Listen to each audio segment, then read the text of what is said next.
Hello and welcome into another episode of Locked On Wolves. It's another sorrow-filled post-game podcast. The Wolves lose to the Kings, their fourth consecutive loss. We'll talk about what happened in this one. A double-digit deficit turned into a double-digit lead late in the fourth quarter and a massive Kings run to close it out. Another disappointing close to a game for the Wolves and yet another loss. We'll break the whole thing down next. Welcome in. You are Locked On Wolves.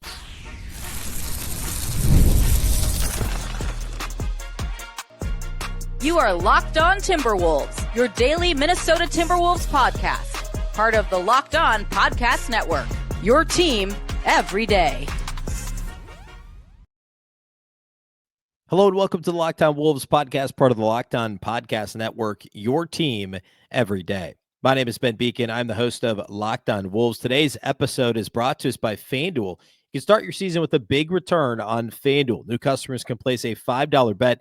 You'll get started with $150 in bonus bets if you win your first $5 bet. Visit FanDuel.com to get started. Happy Thursday, everybody. Happy Thanksgiving Day to those of you in the U.S. Hopefully you get a chance to relax with family, friends, football, food, the whole thing. No basketball today, just football. And obviously everything else. Parades, dog shows, if you're into that sort of thing, all kinds of things going on today. And then the Wolves are back in action tomorrow night, ready or not. Friday night, Black Friday evening, the Timberwolves are back at Target Center and back at it. All right. This is the postgame pod. We're going to get into Wolves Kings. We're going to talk about everything that happened. We're going to talk about the Wolves' big deficit, what led to that, how they got back into the game, how they built a double-digit lead relatively late, midway-ish through the fourth quarter, and then what happened is they collapsed once again down the stretch and have now lost 4 straight games. So a lot to get to today. A big thank you off the top for making Locked On Wolves your first listen every single day. Of course, this show is free and available everywhere. That includes YouTube as well as all of your favorite audio platforms. You can also watch the show on the Locked On Sports Minnesota app, which you can find on both Roku and Amazon Fire TV. A reminder about the new Locked On Wolves daily newsletter.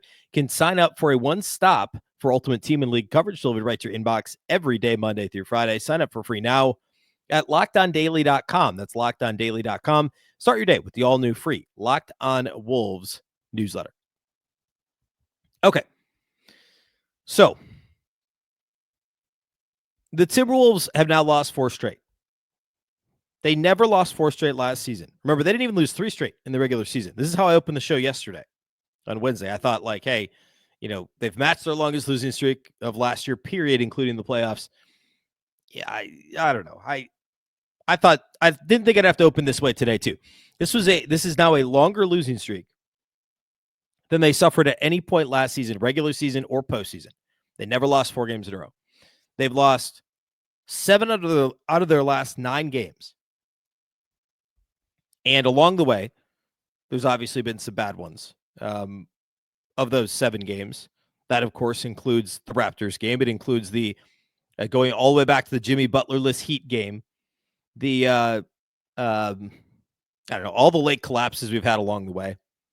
And we go all the way back to the Portland games, right? It's been bad for a couple of weeks now.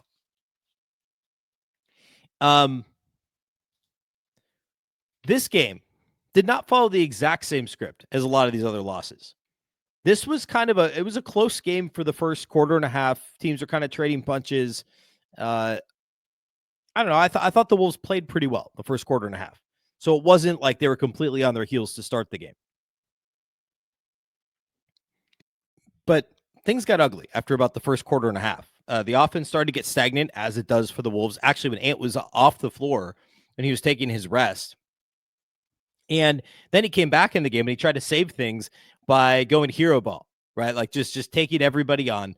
Took some really tough shots toward the end of the first half, and the Wolves, they made enough of them. He actually had a really good first half. He had a couple really difficult shots, and the Wolves were down 12 at halftime. Boo-birds started to rain down, Boo-birds came out. Boos started to rain down midway through the second quarter again for the second straight night, which we, hardly ever heard last season. And it's happened now pretty obviously the last 2 nights, and they're down 12 at halftime. Doesn't get much better initially in the third quarter, but then all of a sudden it was like the Wolves of last year. Seriously, the Wolves got back into this game by playing defense the way they played defense last season. The Kings scored just 12 points in the third quarter of this game. 12 points in the third quarter. And it was a swarming defense. Like, I'm not exaggerating. It really felt like last year. Like, Jaden McDaniels was awesome. Nikhil Alexander-Walker was all over the place. It was really getting into, at times, Malik Monk, at times, De'Aaron Fox, whoever he was guarding. Mike Conley was playing well defensively. Everybody was moving their feet. Rudy was protecting the paint. It was really an impressive defensive display. It wasn't like quite, game 2 of the Nuggets series last season, but it was like it was up there with some of the better defensive quarters the Wolves played last season. And it got them back into the game, not just back into the game. They were down 12 heading to the third quarter, and they were up 5 going to the fourth quarter, and they continued to build their lead. In fact, the Timberwolves built this lead as high as 12 points. They trailed by as many as 14 in the second quarter, built the lead up to 12 for themselves in the fourth quarter with, let's see, how much time was left? They got up by 12 with 7 minutes left, just over 7 minutes, 7:17, when Anthony Edwards made a layup at the 7:17 mark of the fourth quarter. They're up 98-86. And they close the game, the Kings do, on a 29-6 run over the last 7 and a quarter minutes, 7 minutes, 15 seconds. A 29-6 run. And everything the Wolves did to get themselves back into the game, it all went away. The little bit of ball movement that Timberwolves had was gone, and that was the biggest issue. The swarming defense was gone. Although, to be honest, like, I don't actually think that their defense over the final 6 minutes in general was that bad. There were a couple bad possessions mixed in. But I thought though, it just wasn't quite to the swarming defense level that we saw in the third quarter. I thought the defense was okay down the stretch.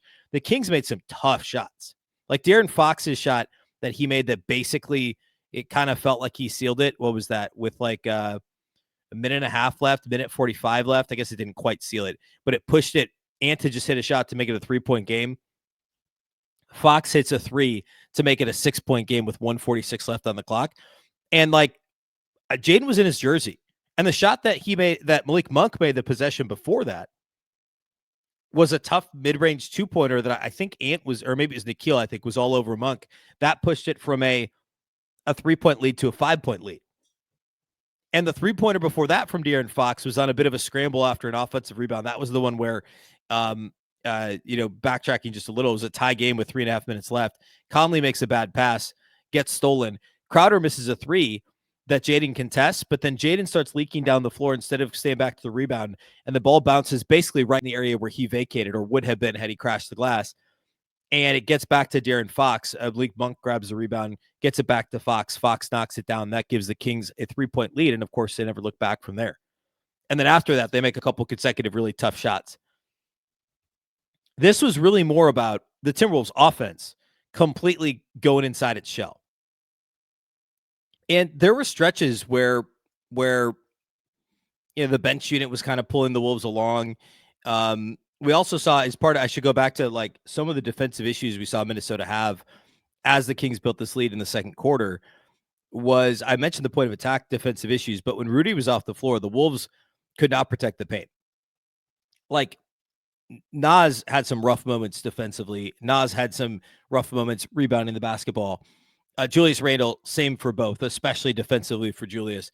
And with Rudy off the floor, it was not pretty defensively for Minnesota in that 38-point second quarter. I mean, I talked about the 12-point third quarter the Wolves gave up to the Kings, or limited them to 12 points. They gave up 38 in the second quarter, right? So combined, that's 50 points over 2 quarters. That's pretty good overall because the third quarter was so great, and that's why the Wolves were up by 5 headed to the fourth.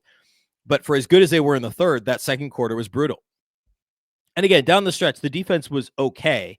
The offense was awful, and that means it's a 29-6 Kings run to close the game. And that's exactly what happened. All right, I want to talk a little bit more about the offensive issues, and it was a lot of carryover from what happened on Tuesday in their loss to the Rockets. So we'll talk about that next, and then we'll close today with individual studs and duds.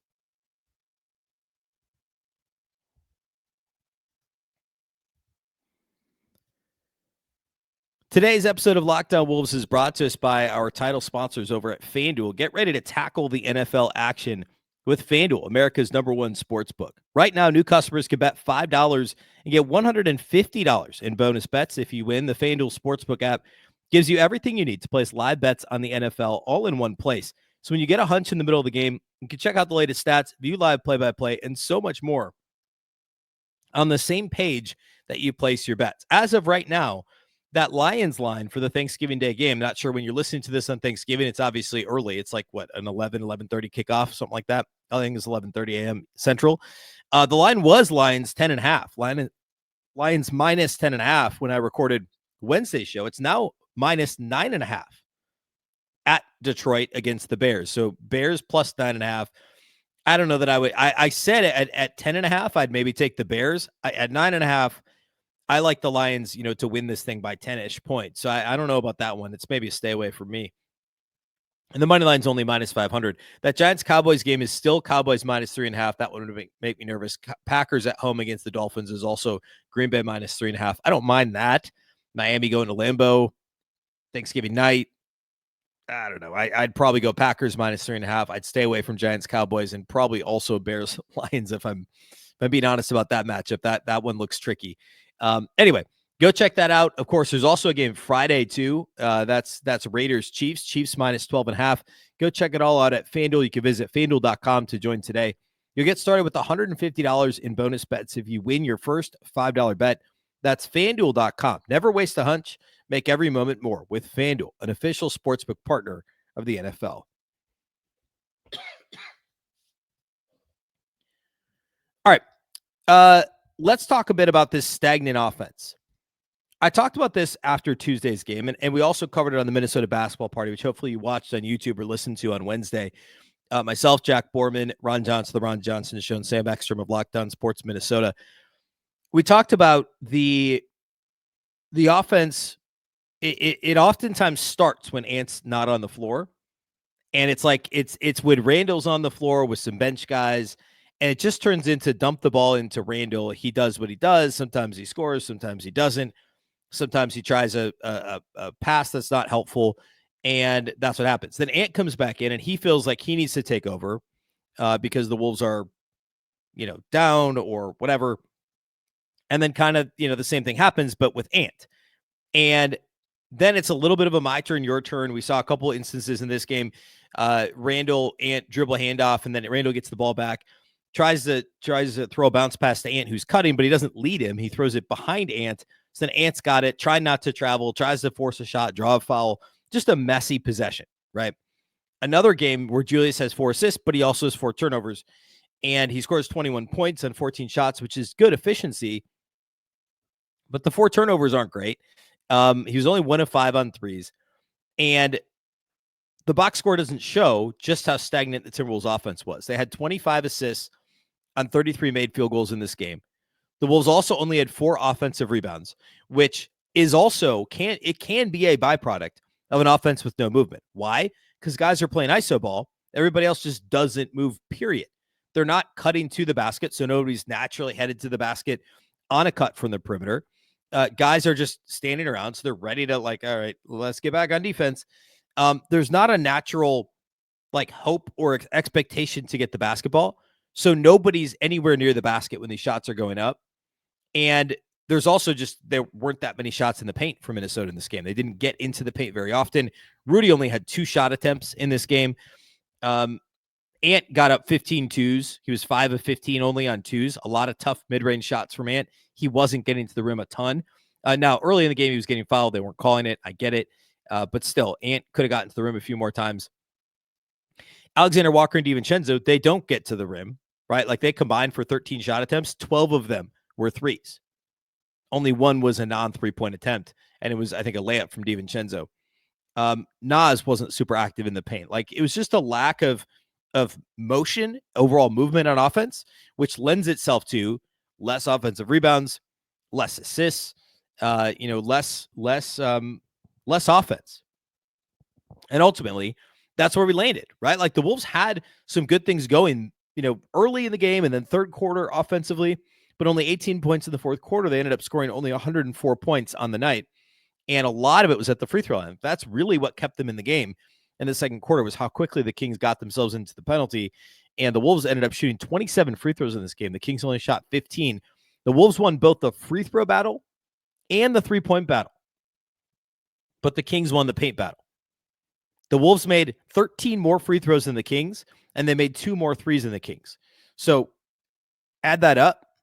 The Timberwolves scored 20 more points than Sacramento between the free throw line and the three-point line. But the Kings won points in the paint 64-36 in this game. 64-36. We talked about this briefly on the Minnesota basketball party toward the end. We predicted the week. And Jack was talking a little bit about the Kings matchup, and he mentioned that the Kings don't have rim protection. Like, the Wolves should be able to do some damage in the paint in this game. And he's right that they should have been able to, but they were outscored by 28 points in the paint in this game. They were out-rebounded by 14 in this game. They gave up 12 offensive rebounds to the Kings. They only got 4 offensive rebounds themselves. Rudy Gobert, I thought, played okay defensively. Not to his standards necessarily, but okay. He only had 7 rebounds in 37 minutes. Julius Randle led the team with 9. Rudy had 7. Only one other player had more than 3 rebounds. That's crazy. Julius had 9. Rudy had 7. Ant had 5. Nobody else had more than 3 on the Timberwolves.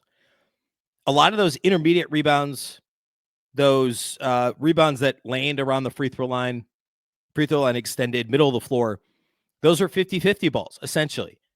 Even if in the stat sheet they're rebounds, those are 50-50 balls.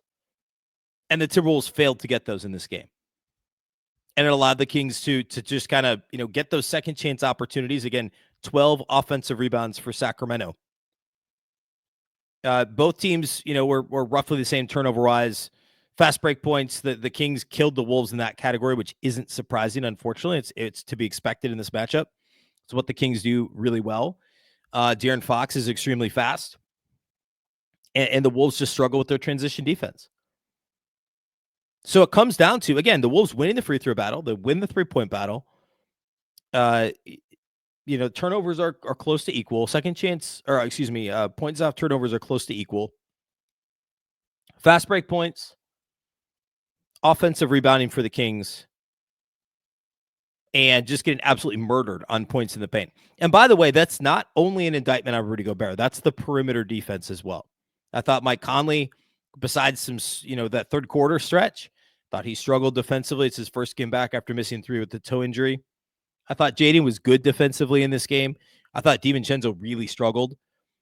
Second quarter, when the Kings built that lead, he was on Malik Monk. He could not stay in front of him. And I when the Wolves acquired DiVincenzo, I saw him as an averagey type on the ball guy and a better off the ball guy. And I sold this as, after the trade, I sold myself on, hey, DiVincenzo's a really good off-ball defender. You always have Nikhil or Ant or Jaden on the ball, and DiVincenzo's a great team defender. Well, they've had him on the ball against some pretty good offensive players, and he's struggled. I thought he was bad defensively in this game. I thought Nikhil was okay. I thought Jaden was good. I thought Conley was okay. I thought Randle was bad. I thought Ant had some moments again in the third quarter where he was getting up underneath guys. But there were other moments where he was a little too aggressive. And the Wolves overplayed some possessions. I actually thought there were a couple instances where Mike Conley did that, and it really hurt the Wolves. So perimeter defense, I thought, was a big issue. One other thing they did really well during that stretch in the third quarter that they just failed to do so much of the time was the low man help. That's something that last year they were awesome at. Whoever the low man was stepping up, providing help. And then when the ball was kicked back out, they would X out to the corner. They contest a three-point attempt, and guys would recover. There was a true crisp rotation, contest and recover. Guys were stunting, the whole thing. That's not happening this year. We saw Houston put on a clinic when it came to help and recover, when it came to low man help on Tuesday night. Houston was awesome with it. The Wolves, again, in this game, the third quarter was very crisp. We saw multiple guys help at the rim. We saw swarming on the perimeter. They started to put 2 on the ball when Malik Monk got it, forced it out of his hands. It actually worked out well because there was a hustle factor from the Wolves. And it just kind of went away in the fourth quarter. And again, I thought the defense was okay in the fourth. But the offense was so bad it didn't matter because Sacramento made tough shots. And at that point, it was just over. Last thing real quick before we do studs and duds. Rob Dillingham, Chris Finch said before the game he'd have an expanded role because he played so well on Tuesday and on Sunday against Boston. He only played 6 minutes. I believe they were all in the first half. I don't think he saw the floor in the second half. Now, he turned it over twice in 6 minutes. One of them was a miscommunication with Julius Randle right after a timeout. He just threw the ball out of bounds. The other one was also not a very good one. He had one rebound, didn't do anything else. No other stats. Was a -6 in 6 minutes. Never got a shot off, which is weird. Like normally he gets shots off like he can squeeze the trigger quickly. I don't think, like, I've been as big a proponent as any of easing Dillingham into stuff, and I think grass always greener, right? Like, we love the idea of Rob Dillingham. What's his actual production as an undersized rookie point guard on a playoff team, supposedly a playoff team? But I thought he deserved more run in this game. I do. Especially, I know they're trying to get Dante going. I know that Jaden was good defensively at times in this game, and really it was foul trouble that kept him off the floor for stretches. Mike Conley, like, had that stretch where he hit a couple of threes. He hit a floater, like, I think first bucket of the game. But he still doesn't look like himself. And I think perhaps going to some Dillingham minutes in the second half when the Wolves are searching a bit offensively in the fourth quarter wouldn't have been the worst idea. I do think they've just got to commit to getting him a few more minutes. Like, at this point, who knows? They're 8-10. Like, they're not going to be worse. That's kind of that. Unfortunately, that's kind of where we're at. And again, like, if you've listened along the way, I've been supporting Chris Finch and how he's handled Dillingham. I think it's easy for fans to want to see the shiny new toy. I get it. I'd love to watch him play too. But think of it practically from Chris Finch's standpoint. The reasons why you're going to ease him in, why other guys are playing, you have to get DiVincenzo going. When it's all said and done and you're in March, May, hopefully, those are your top 8 guys. So I thought it made sense to get them going the first 10, 15 games of the season. Well, they're not getting going, and now you're only 8-10. So you're not accomplishing either thing. You're not getting them going and starting off with a great record, and you're not getting your rookie ready. You can't. They're trying to have it both ways. You're going to have to, like, just put them out there. They're not going to be. They've already lost 4 in a row and 7 out of 9. I think that the upcoming matchup against the Clippers will be a good one to say, hey, let's see what Rob has. Let's put him out there. We talked about that on Minnesota Basketball Party on Wednesday too. All right, let's talk about individual studs and duds. That's how we'll close the game here, or close the show here today.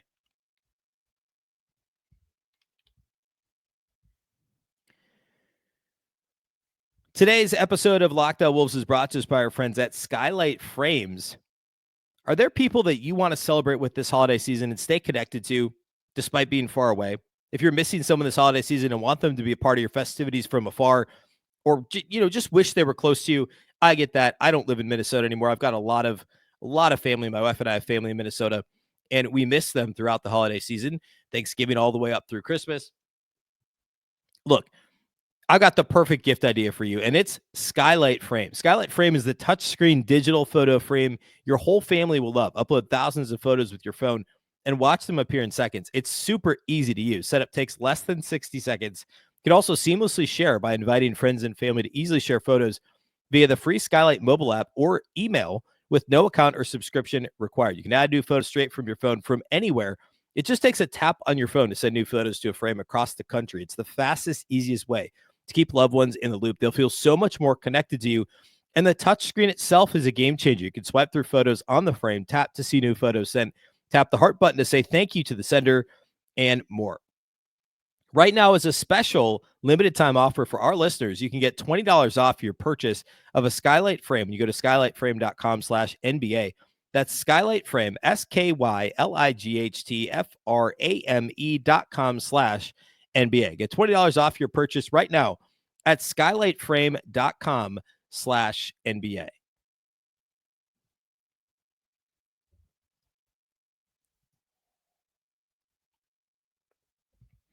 All right, let's close this out with individual studs and duds.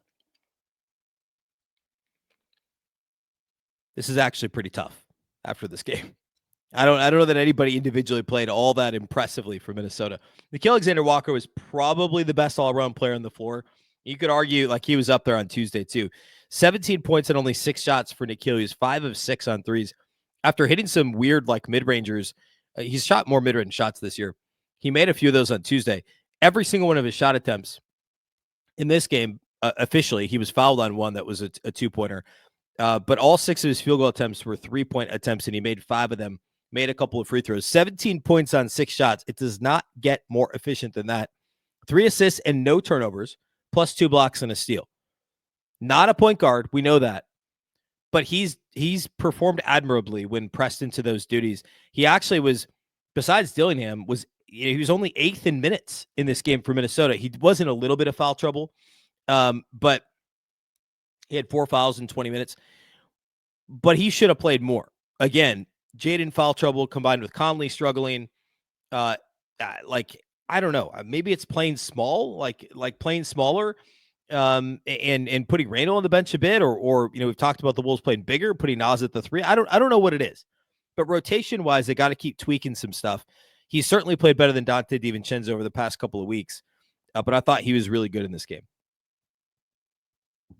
I guess I got to give one to Ant, but for the second straight night, he really struggled down the stretch with his shot. I thought both games, shot selection wise, was okay. Tuesday I thought was a little better than Wednesday. Wednesday he forced the issue a bit. Even though he missed down the stretch Tuesday, I thought he was generating good shots for himself and others. I didn't have a problem with it. This game was a little shakier. I think he was kind of like, we can't lose 4 in a row. I'm going to will us to this win. He took some tough shots. In fact, if you look at you go back and watch the last 7 minutes when the Wolves had that 12-point lead, he makes a layup to put them up 12. Sabonis hits a jumper, and then Ant misses a step back 3. The Kings score again, then Ant misses another 3. Then the Kings score, and now it's a 6-point game. And, then Ant doesn't get another shot up for a little while. In fact, actually, he doesn't until they're down 3, misses a step back to try and tie the game. So the jump shooting got a bit. He took some tough mid-range jumpers in this game, as I already mentioned, and the excessive 3-pointers toward the end of the game. I'm going to go back and look at, I think I can pull 3-pointers by quarter without like charting it by hand, but I will if I have to. He's so good in the first quarter. It's got to be a legs thing. Like, it's got to be fourth quarter. He just loses his legs, and the 3-pointers just aren't nearly as accurate. They're short. They rim out. It just seems like he gets gassed in the fourth, which is, understandable. But I don't know what he has to do to kind of maintain that. You look at the box score, 4 of 9. Like, obviously that's great, right? That's 45% or whatever. Like, it's going to help his percentage. It's not going to hurt it. 4 of 9's good. But he made his first 4 and missed his last 5 from deep. 29 points on 24 shots, 9 of 24 shooting, 5 of 13 on 2-pointers, 4 of 9 on 3s. Did get to the line 8 times. I felt like he could have gotten there more. Not a great whistle for him early on, although overall the Wolves obviously got to the line 27 times, and I thought it was fine down the stretch. But if not even in their favor down the stretch. But early in the game, I thought Ant got hammered a couple of times and didn't get to the line. 5 rebounds, 5 assists, only 1 turnover and 3 steals for Ant. So I would give him a stud in this game. No other studs for me. I know Julius had 21 on 14 shots, 9 boards, led the team in rebounding, 4 assists, but he also had the 4 turnovers. I thought he was the primary reason once again for stagnating the offense. I truly believe that. This isn't like I'm pretty pragmatic when it comes to this stuff. I'm not like out to get Julius Randle because I didn't like the trade. If you're a regular listener, I didn't like the trade. But Julius Randle's done some things better than I expected him to.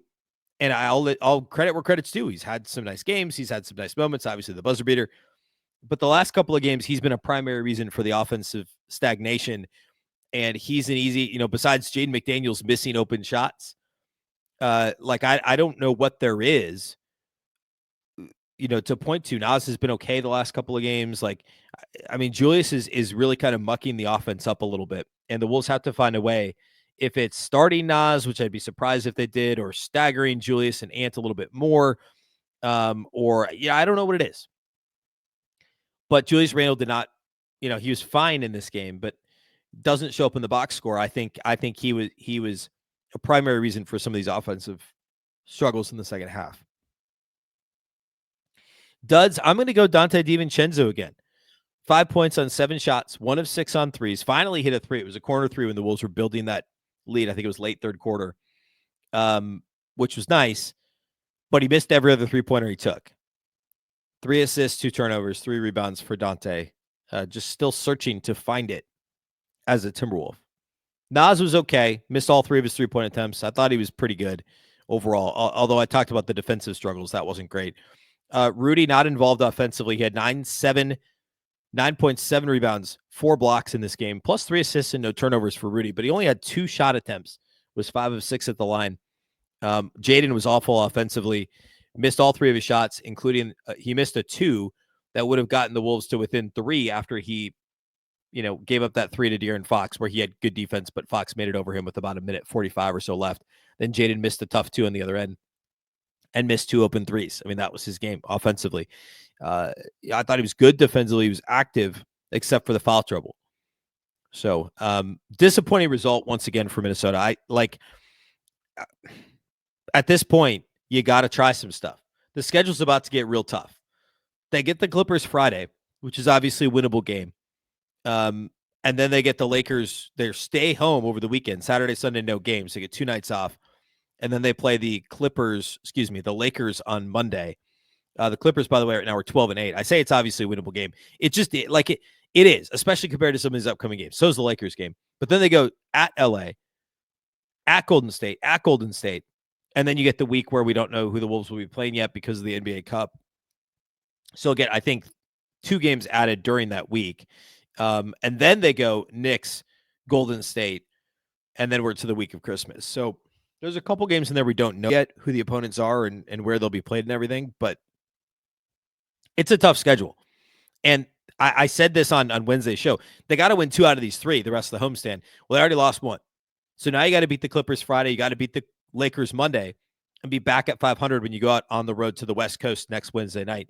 That's kind of a must. It really is. Like, it's silly to talk must wins, but they're like 12th in the West now. They've got to start winning some games. All right, we'll be back on Friday. I'll do a show Friday previewing the Clippers game. We've not seen the Clippers yet this season, so we'll talk about that on Friday's show and get you ready for Friday night and the weekend. Big thank you for making Locked On Wolves your first listen every single day. Of course, this show is free and available everywhere. Wherever you like to listen to podcasts, you can find Locked On Wolves. You can also watch on the Locked On Sports Minnesota app on Roku and Amazon Fire TV. You can follow on X at Locked On T-Wolves and also at Beecken with 2 B's, 2 E's, CKEN. A reminder about the Locked On Wolves newsletter. You can sign up on LockedOnDaily.com. One stop for ultimate team and league coverage delivered right to your inbox. Sign up for free right now. Again, LockedOnDaily.com. Would greatly appreciate it if you signed up for the daily newsletter. All right, that's all we got for you today. Hopefully you have a fantastic Thanksgiving and enjoy some rest. Enjoy a day break from the NBA and the Timberwolves and enjoy everything else you got going on. We'll be back on Friday. Of course, Locked On Wolves is part of the Locked On Podcast Network. Remember, Locked On Network is your local experts on all the biggest stories. Once again, I'm Ben Beecken. This is the Locked On Wolves podcast, and we'll catch you next time.